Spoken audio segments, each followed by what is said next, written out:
attendant, on peut peut-être faire un petit tour de présentation, histoire de savoir qui va vous présenter les programmes en sciences de la Terre à l'Université du Québec à Chicoutimi. Je vais nommer les participants et puis je vais vous laisser vous présenter. Monsieur Daigneault, si vous voulez y aller. Merci. Je suis Réal Daigneault. Je suis le directeur de l'unité d'enseignement en sciences de la Terre. Donc, ça, c'est le regroupement de l'ensemble des programmes de premier cycle qu'on va vous parler aujourd'hui, géologie et génie géologique. Et j'aurai la chance aussi de vous parler de la maîtrise professionnelle en fin de parcours. Voilà. Merci, Monsieur Daigneault. Oueda, voulais-tu enchaîner? Bonjour tout le monde, Oueda Sediri Amira, coordonnatrice des programmes au département des sciences appliquées et donc dans l'équipe programme de l'unité d'enseignement en sciences de la Terre. Merci beaucoup pour cette belle présentation. On a également Pape Doudou avec nous. Oui, bonjour tout le monde, Pape Doudou Tag, responsable des laboratoires et auxiliaire d'enseignement du secteur des sciences de la Terre. Donc, moi, je m'occupe de tout ce qui est relié au laboratoire pour le secteur des sciences de la Terre, les camps de terrain, mais aussi tout ce qui touche à l'aspect achat d'équipements pour mettre à jour et maintenir la qualité de nos laboratoires. Voilà. Merci beaucoup, Pape Doudou, pour cette belle introduction. Et puis, quant à moi, je m'appelle Marie-Alix. Je suis agente de recrutement au Bureau de l'International de l'Université du Québec à Chicoutimi. Et je vous parlerai un petit peu plus en détail du parcours des étudiants internationaux, puisque ce webinaire s'adresse à vous, étudiants internationaux. On a des candidats du monde entier aujourd'hui qui sont inscrits à ce webinaire. Donc, on est très, très contents que vous nous ayez rejoints. Et puis, écoutez, sans plus tarder, il est 12h03. On va se plonger dans le vif du sujet. Je vais vous partager mon écran. Et puis, hop. Est-ce que tout le monde voit bien mon écran? Génial, merci Pape Doudou. Écoutez, je vais avoir le plaisir déjà, pour commencer, de vous présenter l'Université du Québec à Chicoutimi, qui, comme son nom l'indique, est située à Chicoutimi. Alors, Chicoutimi est un arrondissement de la ville québécoise de Saguenay, de l'agglomération de Saguenay, qui se situe, vous le voyez sur cette carte, au nord de Québec et de Montréal. Petite mise à l'échelle, le Québec est une grande province dans un pays qui est immense, le Canada qui est un des plus grands pays du monde. Alors, petite mise à l'échelle, Saguenay est à 2 heures de Québec, à 5 heures de Montréal. Il y a 550 kilomètres qui séparent Saguenay de Montréal. Et puis, donc, Chicoutimi est un arrondissement qui compte 65 000 habitants à peu près, dans une agglomération, Saguenay, qui en compte 145 000 et qui s'étend sur plus de 1000 km².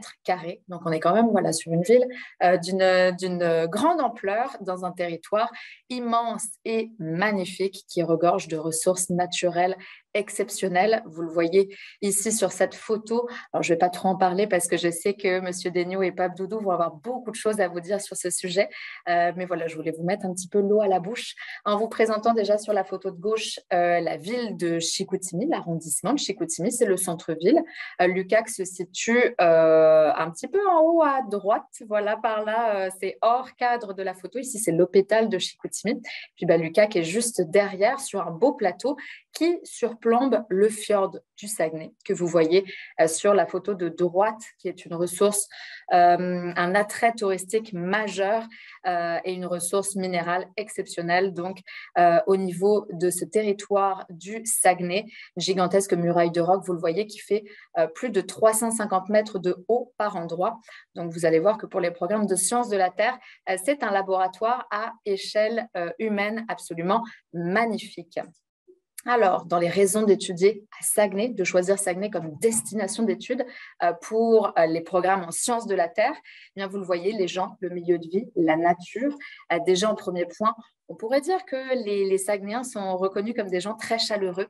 Les Québécois, en règle générale, le sont, mais les Saguenayens le sont d'autant plus. C'est une région qui aime faire la fête. Aussi, la belle saison de mai à août, il y a pas moins de 10 festivals qui rythment la vie culturelle et gastronomique aussi de la région. Donc, c'est très agréable de vivre ici. C'est une ville urbaine. Hein, voilà, Chicoutimi est un arrondissement qui reste urbain avec toutes les commodités. Il y a des grands centres commerciaux sur l'artère principale. Il y a aussi des petits commerces sur la rue principale du centre-ville. Il y a beaucoup d'installations sportives et aussi beaucoup de parcs également, une forêt en pleine ville dans laquelle il est possible de marcher pendant 3 heures et plus sans croiser une maison, une voiture. On est vraiment en plein cœur de la nature. Également, dans les points importants à vous mentionner, Saguenay est une ville parmi les plus sécuritaires au Canada. Ça, c'est important quand on se projette dans un projet d'études à l'étranger. Également, par rapport à Québec ou Montréal, par rapport à ses grandes sœurs, Saguenay dispose d'un coût de la vie qui est très concurrentiel et inférieur donc, à celui des grandes villes. Donc ça, c'est pareil. Quand on a un budget étudiant, c'est un bon point à savoir. Et enfin, il est facile de se trouver un emploi à Saguenay, que ce soit pendant ses études ou après ses études, dans une perspective post-diplôme. Le marché de l'emploi au Québec en général est largement ouvert et d'autant plus au Saguenay. Ça, c'est important de vous le mentionner. Alors sinon, quelques chiffres partant à la découverte de l'UQAC maintenant.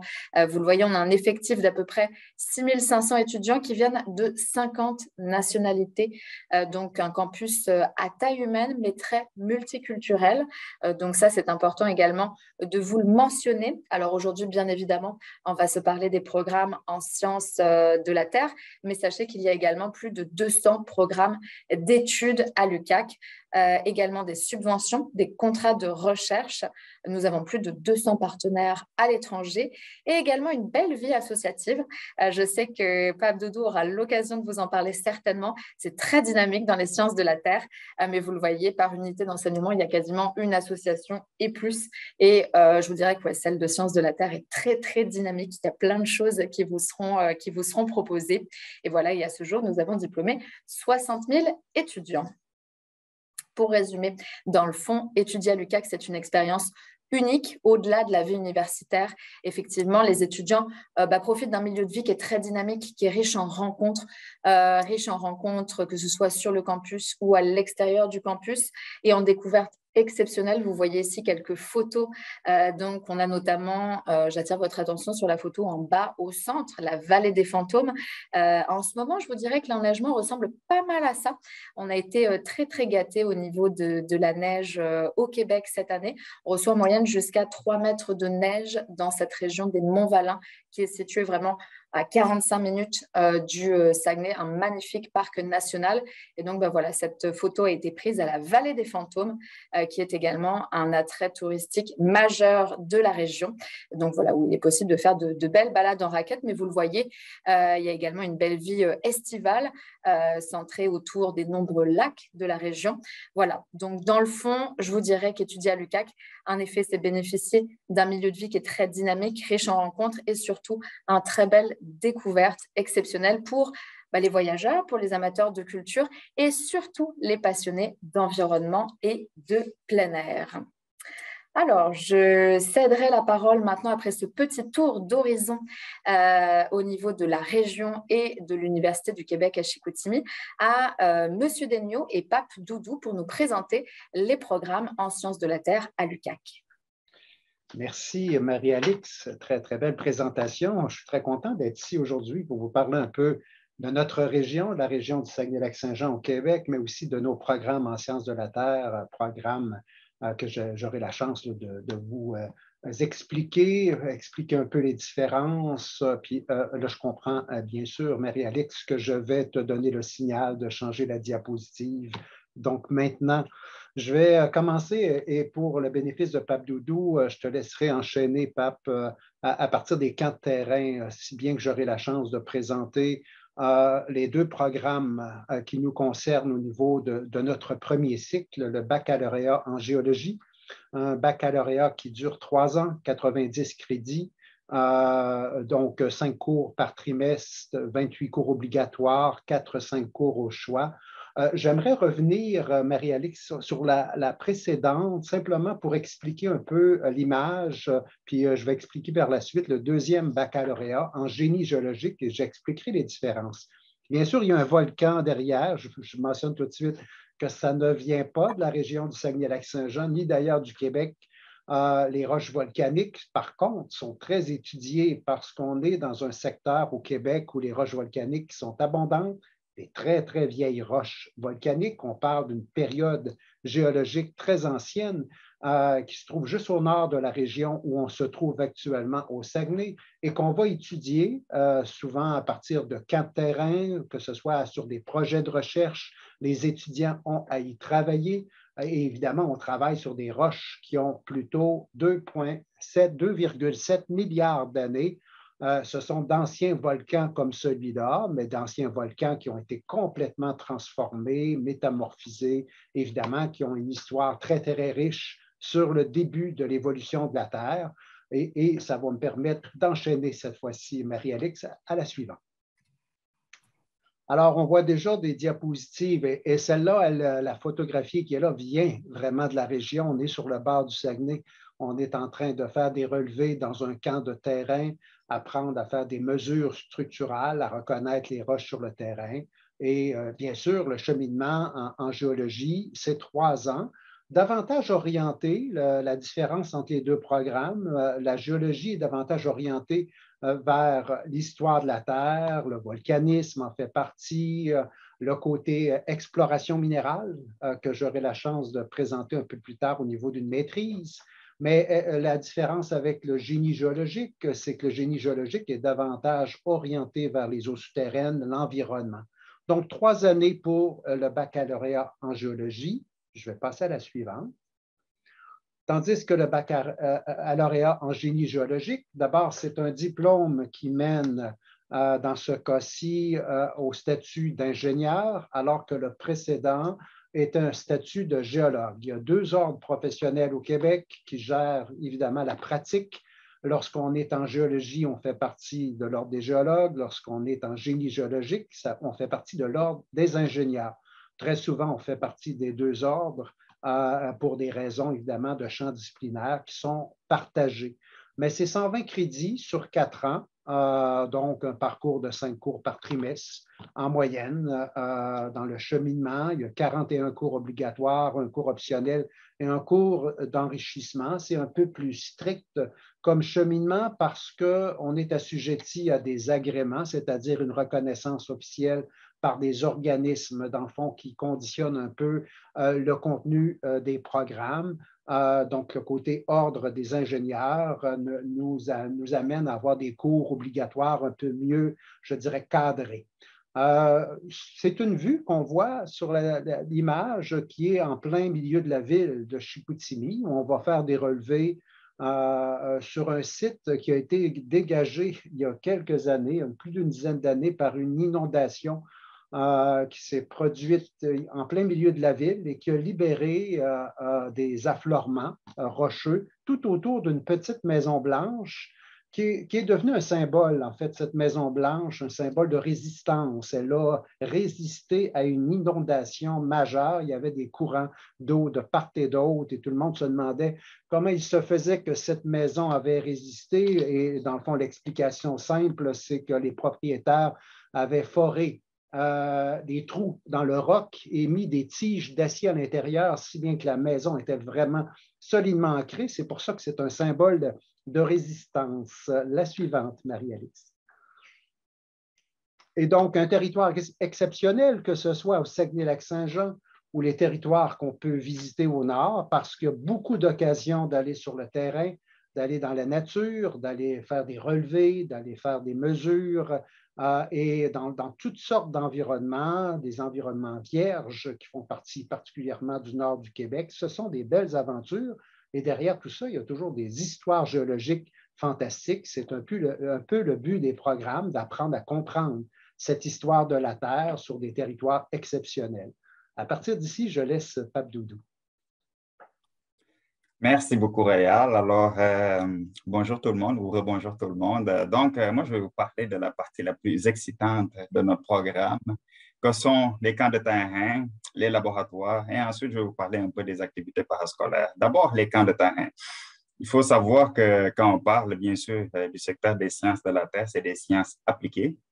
Donc, des sciences appliquées, fondamentalement, il va y avoir beaucoup de laboratoires qui vont se faire et bien sûr, beaucoup de camps de terrain puisqu'il faut aller faire nos observations géologiques sur le terrain, aller observer la roche, en faire la description et la quantification.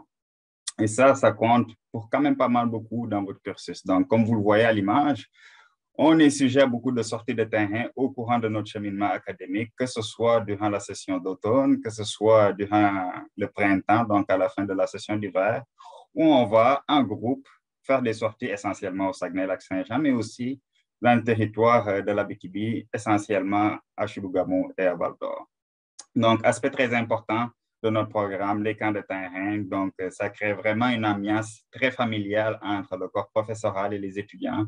Et bien sûr, on reste longtemps, des fois en camp de terrain de 7 à 10 jours, où on crée véritablement une très belle ambiance et puis on en profite pour augmenter nos connaissances sur le terrain aussi. Donc, ça, jumelé à ça, il y a bien sûr les laboratoires. Puis, le secteur des sciences de la Terre de l'UQAC bénéficie des laboratoires de fine pointe. Puis, les travaux de laboratoire constituent essentiellement là, 25 à 50% des notes de votre cours. Donc, beaucoup d'applications. Et donc, quand on parle de laboratoire, on en a plusieurs à l'Université du Québec à Chicoutimi. On a un laboratoire, comme vous voyez dans l'image de gauche, des laboratoires pétrographiques. On a des laboratoires mécaniques, on a des laboratoires géochimiques, on a un laboratoire de niveau international du nom de l'Armater, où on dispose des équipements de la dernière fine pointe technologique où des chercheurs du monde entier viennent faire leur analyse ici. Bien sûr, tous les équipements reliés à l'enseignement. Donc, essentiellement pour distinguer les propriétés physico-chimiques, pour les essais mécaniques, pour les analyses géochimiques, pour la modélisation, la géomatique, ainsi de suite, ainsi de suite. Donc, ça, c'est un aspect fondamental, très important pour notre secteur et vous aurez à faire finalement de façon conséquente et les cours magistraux. Et jumelé à ça, vous allez à faire les laboratoires et les camps de terrain. Et finalement, la partie qui est encore plus le fun, puisque bien sûr, là, quand on vient immigrer, on ne vient pas essentiellement juste pour le programme, mais on vient aussi pour le mode de vie. Ça, Marie-Alex vous en a parlé en détail dans sa belle présentation et l'introduction du début, mais le secteur des sciences de la Terre en particulier se distingue des autres programmes à cause qu'on est vraiment un petit groupe. Alors, souvent, c'est très familial, essentiellement entre les étudiants là, du baccalauréat, que ce soit première, deuxième, troisième année, puis même entre les étudiants des différents cycles, que ce soit au cycle supérieur ou au troisième cycle.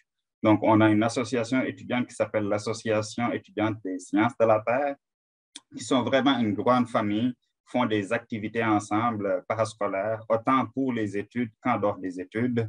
Puis, nous, en tant que secteur, on organise des activités officielles où on essaie d'intégrer justement tout le corps professoral avec les étudiants. Et ça, il y en a plusieurs, bien sûr. Là, il y a tout ce qui est accueil d'intégration, il y a les participations au des vins et fromages, entre autres, des bières et saucisses. On a les jeux de géologie et des génies géologiques pour les associations étudiantes. Il y a les festivals. Il y a les galas de la personnalité qui sont vraiment très drôles en plus. Alors, ça, c'est un bon aspect. Puis, il y a aussi des soupers de crêpes et puis des forums miniers, ainsi de suite, ainsi de suite. Donc, beaucoup d'événements parascolaires qui intègrent vraiment la famille des sciences de la Terre, que ce soit les étudiants des différents cycles et aussi vraiment les étudiants, entre les étudiants et le corps professoral. Donc, ça, c'était pour les activités parascolaires. Donc, je vais laisser la parole à Réal qui va vous parler du deuxième cycle, puis je vais revenir sur les stages et puis pour les perspectives d'emploi. Merci, Pape Doudou. Je vous parle maintenant d'une maîtrise qui est tout à fait particulière. C'est une maîtrise de type professionnel. C'est le seul type de programme, je dirais, au Canada qui correspond un peu à cette orientation d'une maîtrise qui se fait sur une année, une maîtrise qui se fait par cohorte. Ce n'est pas le cheminement recherche classique avec un mémoire de maîtrise, mais plutôt une maîtrise de cours et de stage. Je vais aller à la suivante, Marie-Alex.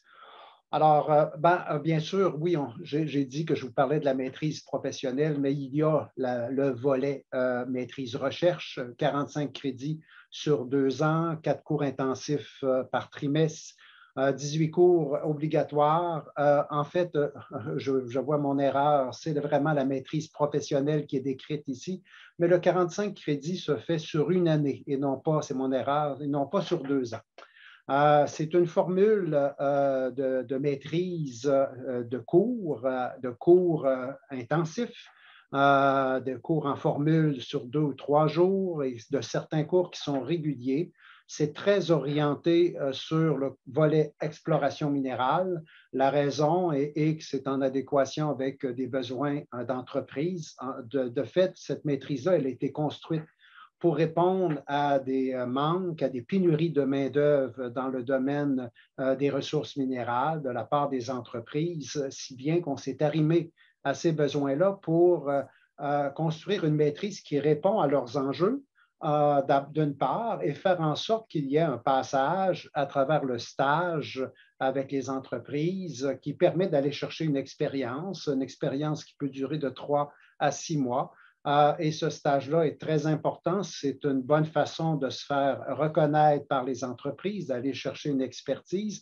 Et si je vous en parle de cette maîtrise-là, c'est parce que c'est une suite aussi logique pour certains profils lorsqu'on a terminé le premier cycle d'aller directement à la maîtrise professionnelle, mais c'est aussi un bon moyen d'entrer au pays, de venir au Québec, d'y avoir une expérience, d'y avoir aussi, je dirais, un aperçu des entreprises, de leurs besoins et de pouvoir éventuellement faire des applications pour poursuivre une carrière dans le domaine de l'exploration ou des ressources minérales. Peut-être, je vais simplement commenter cette diapositive qui vient quand même d'une paroi sur le bord du fjord. Le fjord du Saguenay, en fait, se trouve en plein milieu de la région, donc est tout près de Chicoutimi. C'est un phénomène naturel tout à fait exceptionnel, ce fjord, avec des paysages spectaculaires, donc creusé par les glaciers il y a 65 000 ans. Et ça a laissé des traces, cette empreinte-là, qui est évidemment avec des parois qui laissent voir des phénomènes géologiques tout à fait exceptionnels. Mais ici, il y a un site très près de Rivière-Éternité où on peut faire des randonnées sur les parois, site exceptionnel. Je sais qu'il est très, très prisé par les visiteurs dans la région. Et donc, maîtrise donc, qui permet d'avoir le stage. Et là, je vais laisser Pape Doudou qui va nous parler justement de ces stages. Merci, Réal. Donc, pour les stages, en fait, ça s'applique autant pour les étudiants du premier cycle que pour les étudiants de la maîtrise professionnelle, donc stage en entreprise, comme Réal vient de le mentionner. Puis, il faut savoir, là, pour les étudiants du premier cycle, le cheminement, il est relativement simple. Donc, vous commencez à faire vos études à l'automne, puis vous faites votre session d'automne, vous faites vos cours théoriques, ainsi que vos camps de terrain et vos laboratoires. Même chose pour l'hiver. Puis souvent, en été, on a un stage quasiment systématiquement où nos étudiants trouvent des stages rémunérés en entreprise. Ces stages sont multiples. Donc là, à l'image, là, vous voyez une de nos étudiantes qui est, je ne sais pas où, là, mais c'est probablement un stage qu'elle a fait avec, par exemple, des organismes gouvernementaux comme le ministère de l'Énergie et des Ressources naturelles. Il y a des stages qui se font avec l'université, tout simplement, dans le cadre des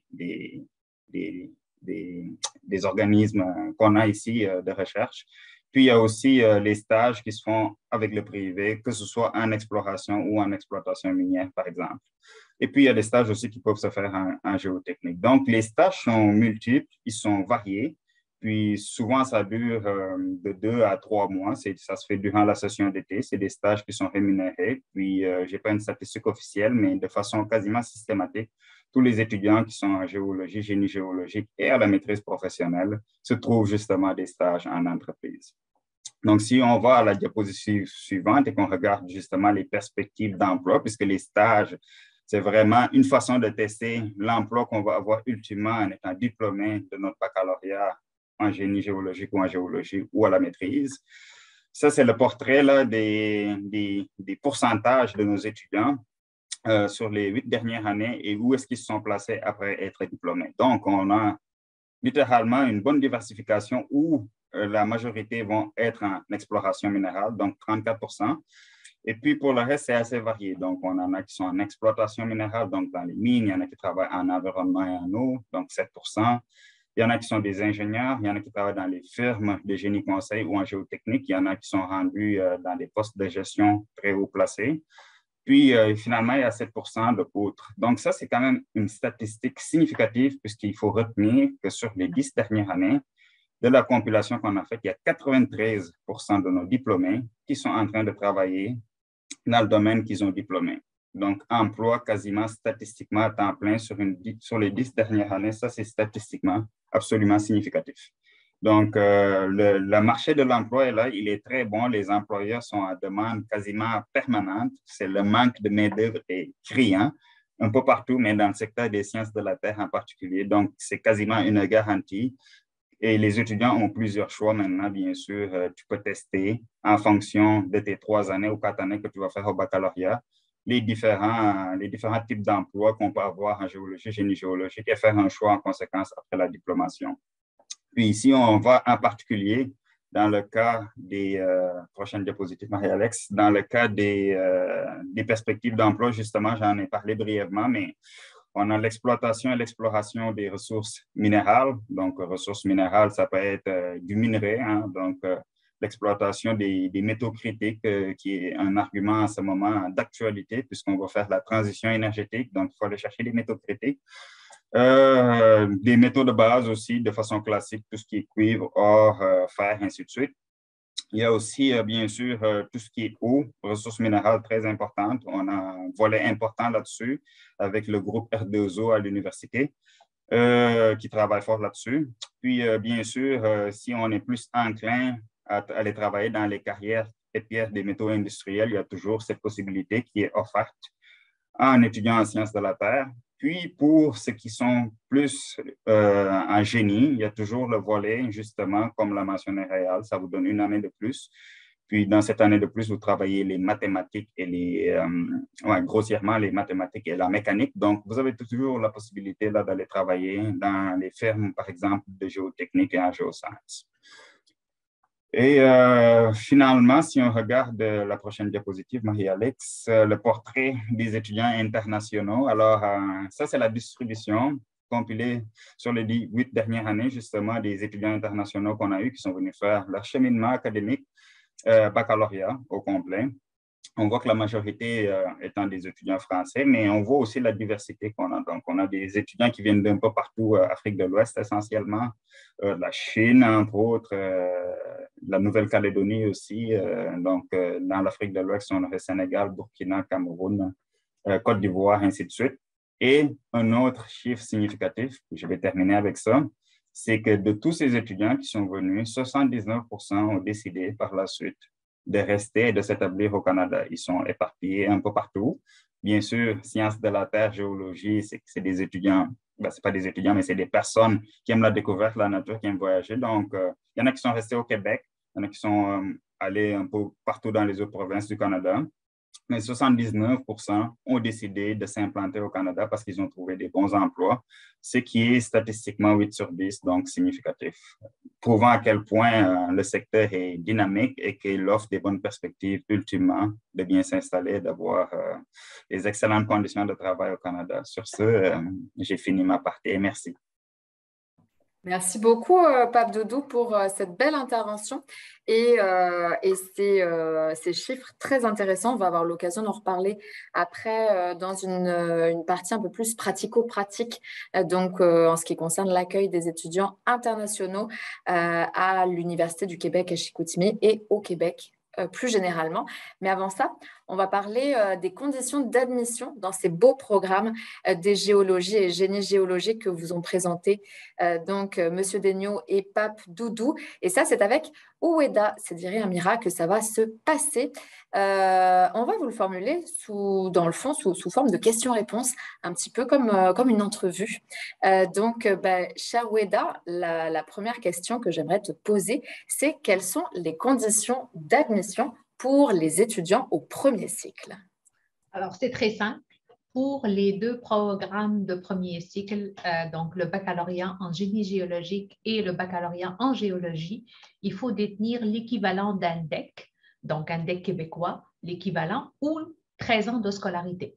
Donc, un DEC, en général, c'est la fin des études, c'est l'équivalent de la fin des études secondaires pour les étudiants, par exemple, en Europe, c'est le baccalauréat français, par exemple, ou dans les autres pays également, il y a l'équivalent également. Donc, à partir de 13 ans de scolarité, on est admissible au baccalauréat en génie géologique ou en géologie.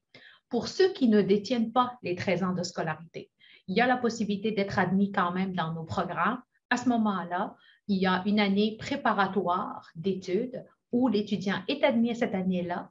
C'est automne-hiver. Dès qu'il aura réussi, il rentre automatiquement dans le programme de baccalauréat en génie géologique ou en géologie. Au niveau des documents à déposer, on le voit, c'est assez standard, hein? Oui, effectivement. Donc, c'est les relevés de notes, bien sûr, parce que l'évaluation du dossier de candidature, il faut qu'elle repose sur un dossier avec des relevés de notes, bien sûr, le cheminement que l'étudiant a suivi, son diplôme, le dernier diplôme obtenu, une photocopie de l'acte de naissance. Ça, c'est plus le bureau du registraire qui en a besoin, mais autrement, c'est pas mal le gros du dossier à évaluer. Merci beaucoup, Oueda, pour ce beau tour d'horizon. On va passer maintenant aux conditions d'admission pour le 2e cycle. Pourrais-tu nous en dire plus, s'il te plaît? Alors, si au premier cycle, c'est 13 ans, il faut rajouter 3 ans de plus. Donc, pour la maîtrise professionnelle, c'est l'équivalent d'un baccalauréat, donc québécois. C'est la licence communément appelée licence dans les pays européens et autres, ou l'équivalent de 16 ans de scolarité. Donc, dans ce cas-là, les étudiants aussi déposent une demande d'admission en bonne et due forme. Bien sûr, idéalement, c'est d'avoir un CV. C'est toujours bon de voir le cursus de l'étudiant. Il y en a certains même qui sont sur le marché du travail. Donc, l'expérience de travail peut être valorisée justement dans le CV. Une lettre d'intérêt. Et donc, à ce moment-là, l'étudiant nous indique c'est quoi ses choix de carrière, qu'est-ce qu'il a vu dans l'adéquation par rapport à la maîtrise sur le site web, les relevés de notes, bien sûr, et le dernier diplôme obtenu. En passant, Marie-Alix, juste une précision, juste pour ajouter à ce que disait Pape Doudou, on a un service d'accompagnement pour les stages. Donc oui, il y a de la disponibilité, mais on accompagne nos étudiants quand ils arrivent justement pour les outiller, pour faire un CV à la nord-américaine un tout petit peu. On les prépare aussi aux entrevues. Donc, il y a tout un service d'accompagnement justement pour augmenter leurs chances de trouver un milieu de stage. Et ça se passe en effet à l'échelle du programme, mais vous allez le voir après dans la dernière partie de ce webinaire, c'est même à l'échelle complète de l'UQAC qu'on offre un accompagnement vraiment très personnalisé aux étudiants. C'est une de nos forces, hein, finalement, je pense à l'UQAC. On se distingue beaucoup par cet accompagnement vraiment très proche auprès de nos étudiants. C'était très bien de le mentionner, en effet. On va se parler d'un principe de démarrage par cohorte. C'est une particularité du programme de maîtrise que M. Daigneault évoquait quelque peu. Est-ce que tu peux nous en dire plus, Oueda? Oui, bien sûr. Donc, contrairement au baccalauréat où on peut admettre à l'automne comme à l'hiver, c'est sans problème. Donc, les dates limites, justement, pour déposer les demandes d'admission pour l'automne sont jusqu'au 1er mars. Pour l'hiver, c'est au 1er octobre.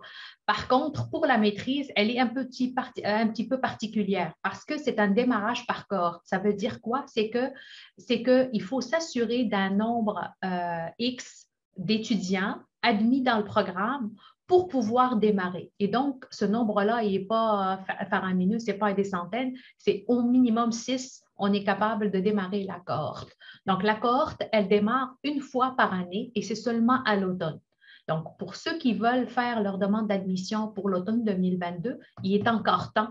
Vous avez jusqu'au 1er mars pour faire la demande d'admission. On va normalement commencer à évaluer les dossiers début mars. En tout et pour tout, je vous dirais fin mars, les décisions vont être parties au bureau du registraire. Donc, à partir de ce moment-là, les étudiants vont recevoir leur document officiel d'admission qui va leur permettre de faire leur demande d'immigration, bien sûr. Voilà, des démarches qui vont être importantes à réaliser par la suite. On va s'en parler dans un petit instant. Mais avant ça, Weda, une dernière petite question pour toi. Est-ce que tu as un conseil, des trucs et astuces à donner à nos internationaux qui nous écoutent pour déposer un solide dossier de candidature donc pour ces programmes de sciences de la Terre à l'UQAC? Le seul conseil, je vous dirais, c'est vraiment de se référer sur le site Web. L'information, elle est vraiment mise à jour, puis on s'assure justement qu'elle soit claire pour tout le monde. Donc, de bien regarder les conditions d'admission sur le site Web, de s'assurer d'envoyer les bons documents au bon moment. Puis, n'hésitez pas aussi à nous faire part. Vous avez l'adresse courriel, donc vous pouvez nous écrire et tout au long du processus, on va pouvoir répondre aux questions des étudiants pour ceux qui veulent avoir un peu plus de précision. Donc, c'est grosso modo, ça serait vraiment mes deux conseils pour déposer une demande d'admission. Merci beaucoup, Weda, pour toutes ces précisions donc, sur les conditions d'admission à ces beaux programmes en sciences de la Terre. Puis, écoutez, je vais avoir le plaisir de conclure ce webinaire avec quelques petites données de préparation du séjour. On a parlé de documents d'immigration notamment, mais avant ça, j'aimerais vous parler un petit peu des droits de scolarité afférents donc pour ces programmes de géologie et génie géologique. Tout simplement pour vous dire que ici à l'UQAC, comme dans la plupart des universités québécoises, le calcul des droits de scolarité s'effectue par crédit et par trimestre. Donc, M. Degnaud et Pape Doudou, vous parlaient tout à l'heure de nombre de crédits qui étaient associés à chacun des programmes. Eh bien, c'est vraiment ce nombre de crédits qui va vous servir à calculer au plus près vos droits de scolarité. Weda vous parlait de notre site Internet. Les fiches programmes sont extrêmement bien faites. Vous avez de nombreuses informations sur ces fiches programmes. Donc, je vous inviterai à aller voir vraiment sur le site de l'UQAC, uqac.ca. Sachez que nous avons également un simulateur de calcul qui est mis à disposition des étudiants sur notre site Internet. Donc, vous allez pouvoir vraiment calculer au plus près, au plus juste, de façon toujours un petit peu approximative, mais vraiment très, très près de la réalité, les droits de scolarité que vous aurez à payer. Il y a des coûts afférents à prendre en considération qui sont des frais d'assurance et de transport, mais tout ceci est vraiment bien détaillé quand on fait le calcul à partir du simulateur de calcul. Sachez qu'à titre indicatif, un trimestre pour un étudiant international au premier cycle, c'est à peu près 10 700 $ canadiens. Un trimestre pour un étudiant international au deuxième cycle, vous le voyez, la facture s'allège un petit peu. On parle de 7 500 $ à peu près. À savoir, je sais que j'ai des étudiants de nationalité française et belge dans l'assistance. Des ententes existent entre le gouvernement de la France et du Québec et du Royaume de Belgique et du Québec. Donc, pour faciliter la mobilité étudiante, ce sont des accords vraiment gouvernementaux donc qui permettent de favoriser effectivement la mobilité des étudiants internationaux vers les universités du Québec. Donc là, vous le verrez au niveau du simulateur de calcul, il y a une petite coche voilà, que vous êtes invité à cocher si vous êtes étudiant de nationalité française ou belge.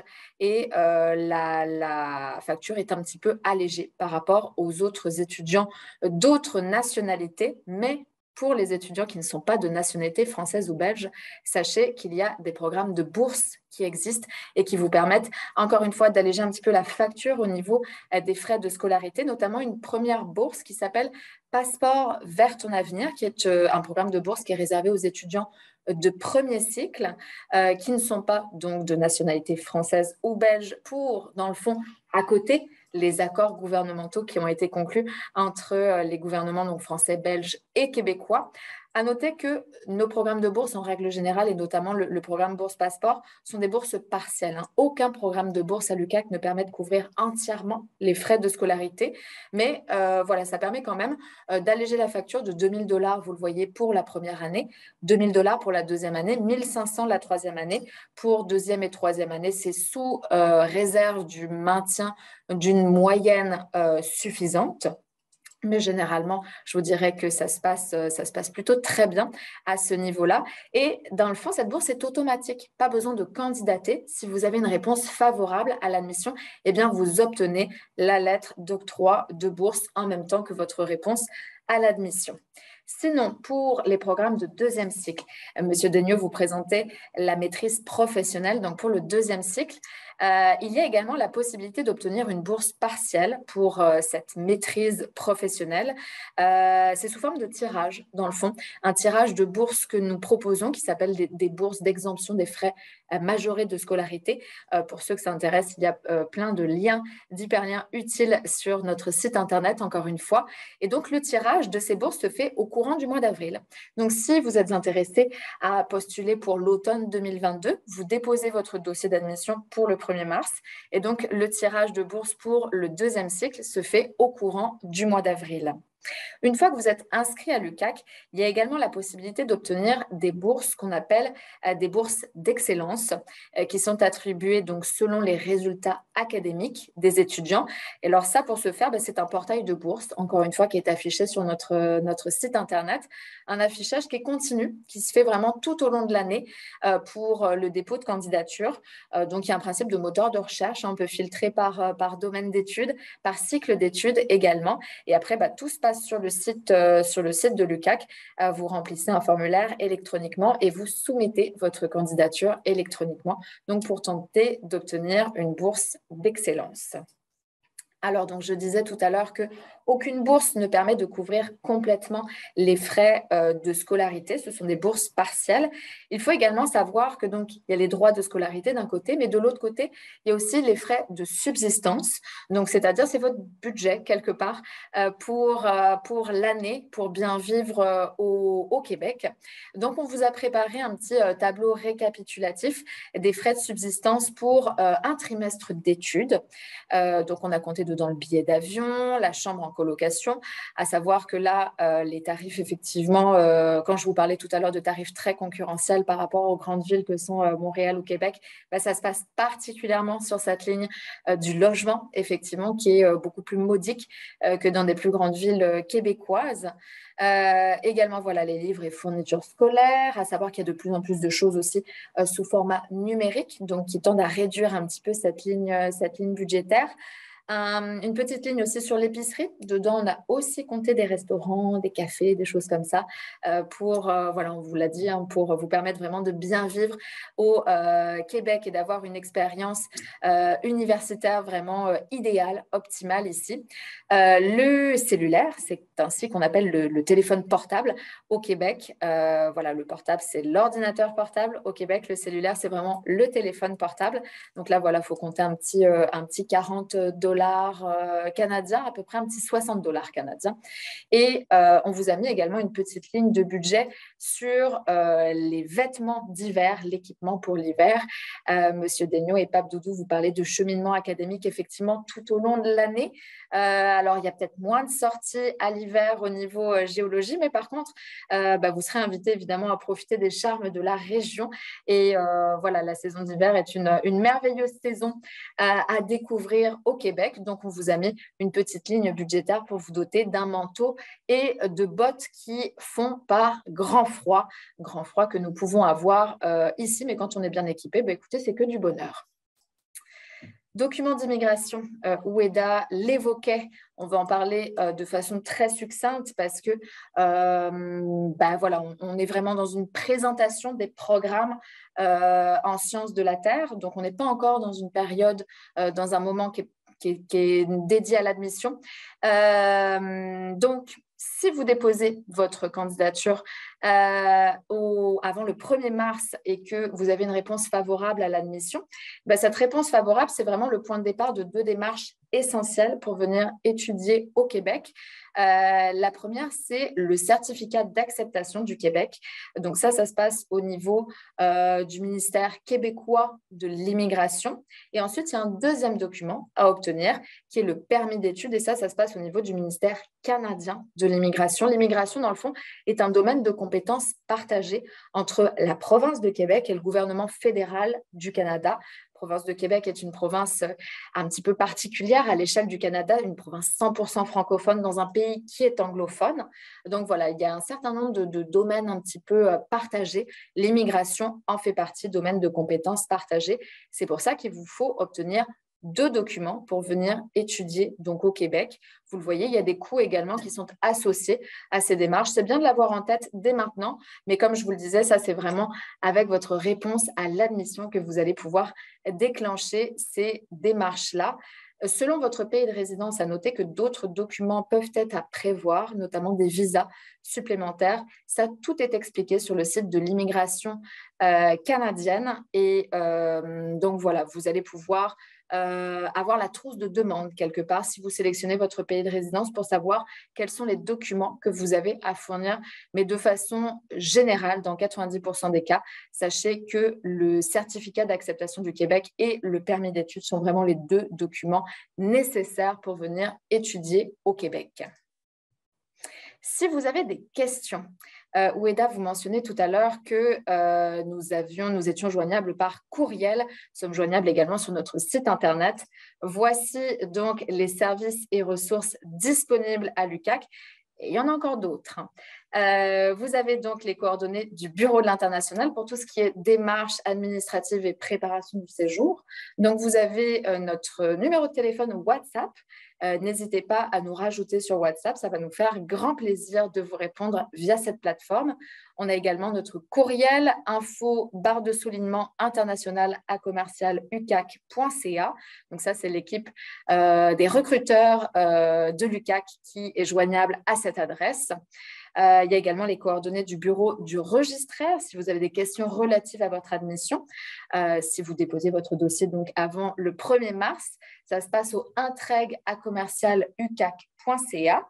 Et puis, l'adresse de WEDA, de la coordination du programme au niveau des questionnements académiques. Ça se passe, voilà, cette adresse, coordonnateur programme, barre de soulignement, DSA, pour département des sciences appliquées, à commercialucac.ca. Donc voilà, je vous laisse un petit instant pour noter ces adresses si vous avez un petit bout de papier ou prendre en photo la slide. Ça peut marcher également. N'hésitez pas à nous contacter pour toute question. Ça va nous faire vraiment très plaisir de vous répondre. Je laisse encore un petit instant, on ne sait jamais. Des fois, quelqu'un n'est pas de stylo, ça peut arriver sous la main au moment d'assister à un webinaire. Et puis, écoutez, après, je pense qu'on va se quitter sur cette slide voilà, qui vous remet nos médias sociaux. Donc, Facebook, Twitter, Instagram, YouTube et LinkedIn. L'UQAC est joignable vraiment sur toutes ces plateformes-là. Sur YouTube, j'en profite pour attirer votre attention sur le fait que nous avons une chaîne dédiée à l'international. Donc, vous allez pouvoir retrouver de nombreuses vidéos qui présentent le campus, qui présentent l'expérience UQAC, l'expérience étudiante. Puis, je crois qu'il y a aussi des vidéos dédiées spécifiquement au programme de sciences de la Terre. Voilà, comme vous le disiez, Pape Doudou, tout à l'heure, une équipe très dynamique vraiment au niveau de l'animation et des activités parascolaires. Donc, ça se traduit également dans de nombreuses vidéos. Ce webinaire serait donc terminé pour sa partie vraiment présentation. Nous espérons que vous avez apprécié cette présentation et que ça vous a donné, comme on dit au Québec, le goût de nous rejoindre et de déposer donc un dossier d'admission avant le 1er mars. On rappelle la date limite.